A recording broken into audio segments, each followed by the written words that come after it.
Hello, and welcome to another episode of my album reviews. My name is Christian Eschbach, and today we are going to be looking at the very first grown up album that I ever owned. It was purchased for me by a friend of the family, and it was purchased for me, I think, the year it came out, so that would be 1986. It's a popular album that year. Like everybody I know at some point must have had this album. And when I look back on it, I don't quite understand entirely why. But today I am looking at Bon Jovi's Slippery When Wet. So, let me be very clear. I spent years listening to this on cassette, so to me this is a side one, side two kind of thing. Side one, fantastic. Side two, okay. So, you already know where this is going. All right, so side one opens up with Let There Be Rock. Now, I should mention this is the remastered version, so I got the good one with the good updated audio quality and whatnot. It sounds nice. Not thin like the original one was. This is actually a nice, richer and fuller than I remember the cassette ever sounding. So, once again, back to the albums with Let There Be Rock. I love the intro. I love the whole organ thing. It sounds great. That guitar.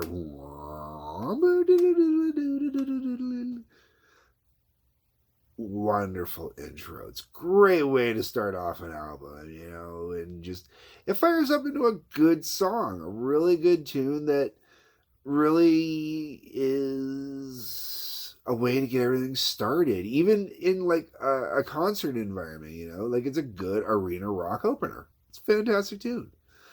I can't fault the song in any way whatsoever. From there, we go on to You Give Love a Bad Name, or what a lot of us dumb kids at the time thought was Shock to the Heart, until you looked at the album cover and you went, oh, it's You Give Love a Bad Name. So, anyways, I'm sure there's still people to this day that misguess that one. So this was the song that I think I knew from Bon Jovi before this album came out, because it was the one that was getting major radio play, man. Like it was all over the place. It really was. Um, Great way to get introduced to the band. It's a fun song. In retrospect, it's got talkbox in it. I can't talk bad about a song that's got talkbox guitar in it. I love talkbox guitar. I'm such a sucker for it. Anyways, moving on.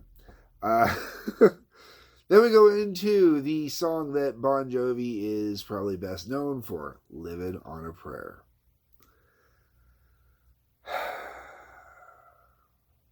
Mixed feelings about that song. There is something about it where, if you're in a car with a group of people, but you get a group singing, but the talk box says it.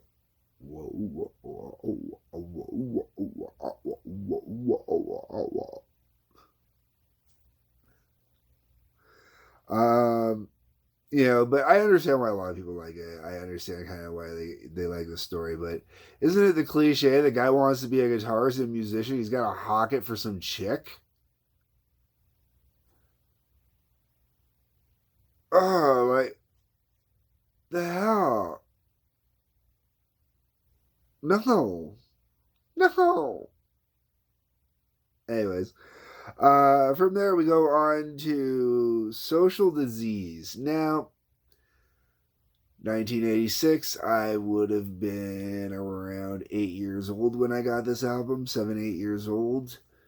Social Disease, maybe not the best content for a kid of that age, but as I've mentioned before, I've exposed my kids to a hell of a lot worse. Parents' choice. Social Disease, it depends on how you honestly feel about sexual content. It's neither here nor there. Now, this first side finishes with my absolute favorite Bon Jovi song.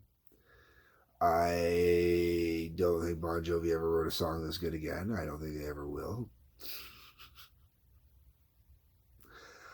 I have karaoke'd this song countless times because I absolutely love karaokeing it. Beautiful song. I love a good cowboy-like style story. And Wanted Dead or Alive is a great cowboy-like story. And it's not really even a cowboy-like story. It's an on the road kind of story. You know, it's a band out touring kind of story. It's a guy out on his bike kind of story. It's a guy just doing that thing kind of story, you know, doing what you got to do, living, being wild, being free. True cowboy. Honestly, love the song. And musically, it's a fantastic song. That picking motion Richie Sambora lays down on there, and those production effects and whatnot they put on, they give it almost that twinkling kind of vibe. So pretty. Okay, so that ends the first side. Very good, solid side. Very good, solid side. We get to the second side, and I pretty much never listen to the second side. Even as a kid, I'd put on the second side every once in a blue moon to listen to. But for the most part, I just hit rewind on the cassette and rewound it back to the beginning of the first side. That's the first 5 songs on the album is where it is at. Everything after that is, I hate to say it, either for women or for guys that just don't have the testicular fortitude for rock and roll. Sort of. Song opens up with Raise Your Hands. Raise Your Hands actually isn't a bad tune. It's another song that actually would be really good for opening up a concert, stuff like that, getting people going, or playing towards the end of the night at a concert, stuff like that. You know, it's a good opener or a decent closer. It's got a lot of volume to it, a lot of arena kind of bass vibe feel to it. But it's not it's not a song that would ever stand out over the decades. It's not. I do like the guitar in it, though. If you listen to the guitar work in there, Richie Sambora is really underrated for his guitar work because of all the goddamn fluff songs he gets stuck playing. When he gets away from that fluff crap, when you pull him out of that and you actually have him doing real good, solid rock music, he's a fantastic guitarist. He really is. Okay, now, speaking of that frickin' fluff crap. Without Love. Skip it. Hate it. Can't stand it. Horrible song. Boring, cliche, ballad, everything that was wrong with the damn 80s and hair rock and glam metal and everything no. And it only gets worse because then you go from one damn power ballad to the next power ballad, which is I Die For You. And it's just like, oh my God, seriously, shoot me now. And then yet another bloody freaking power ballad with Never Say Goodbye. Holy crap, whoever. I mean, what was it? This was produced by Bruce Fairbairn. And I like him. I usually really have the utmost respect for him. What the hell was he thinking with these guys, especially putting those 3 songs in that order on this album? That was just stupid. Oh my God. If you can manage to stay awake through this part of the album, you're doing really good. You really are. Or you're a girl. And you like those ballads and you like that power ballad crap, or there's a few other people. But oh my God, seriously. Really, if they had taken one of those and maybe switched it with a different song in a different spot, which you really couldn't. This is the problem. This is why the second side of this album sucks horribly. is because you can't switch that song out with any track on the first side of the album without throwing off the beautiful rhythm and pattern that is set in the first side of the album. The first side of the album has this great flow to it. It comes out really strong and hard with Let There Be Rock. And then you give Love a Bad Name as a good, solid middle ground song. Living on a Prayer brings it down a little, but not too low. Not too low. It's not ballad-esque. It's still got some heart. It's still got a little gravitas, And then you got Social Disease, which, is obviously just a little fun. And then you got Wanted Dead or Alive, which, while being a slower song, is not a slow song. Let's be very clear. It's got major poetic value, major breath, major life, major, it just speaks. And you get to the second side, you got Raise Your Hands, which is a great kickoff to the second side. And then it's just ballad, ballad, ballad.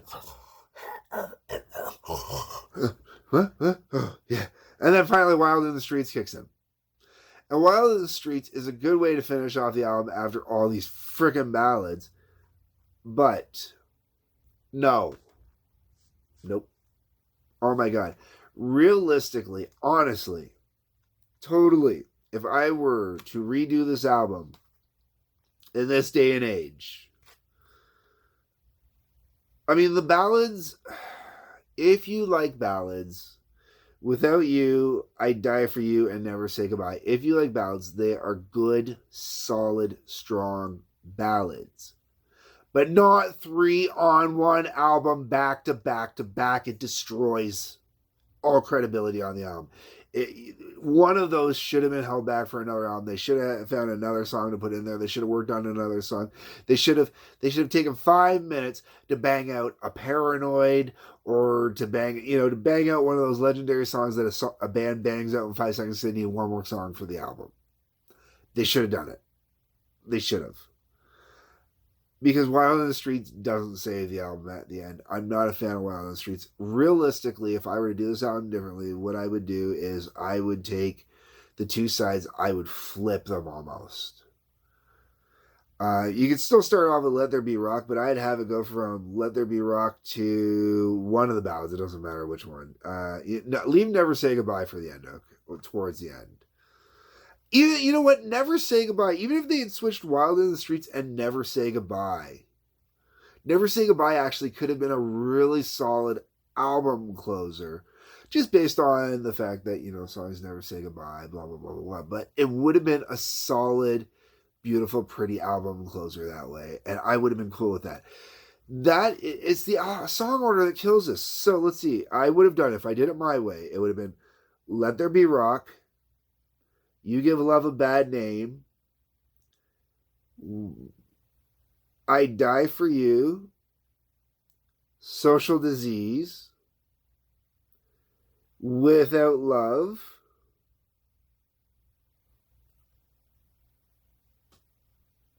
Raise Your Hands, Wild in the Streets, probably Never Say Goodbye, and then Wanted Dead or Alive. It's just so, it kills us. And as a kid, when I got this album, like I said, you can understand why I never listened to the second side.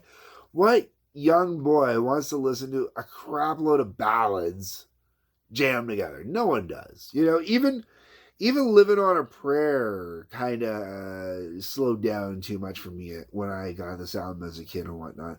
But to be fair, I was comparing this to albums, like I got this first, but, next album I compare this to as a follow-up would be